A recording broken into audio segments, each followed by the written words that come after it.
खेसारी लाल यादव नाम है एक ऐसे संघर्ष का जिसने खुद से अपनी दुनिया बनाई है।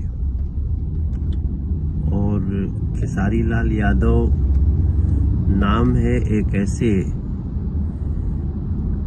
गरीब घर से निकले हुए बच्चे का जिसने कभी चुनौतियों से हार नहीं मानी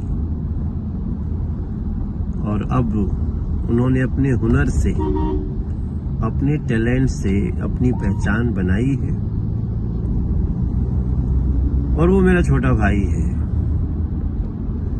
खेसारी लाल यादव का आज जन्मदिन है। खेसारी में आपको ढेर सारी शुभकामनाएं देता हूं। खूब खुश रहो और अपनी सारी प्रतिभाओं को समेटकर और भी अच्छी योजना के साथ दुनिया पे छाए रहो। Happy birthday.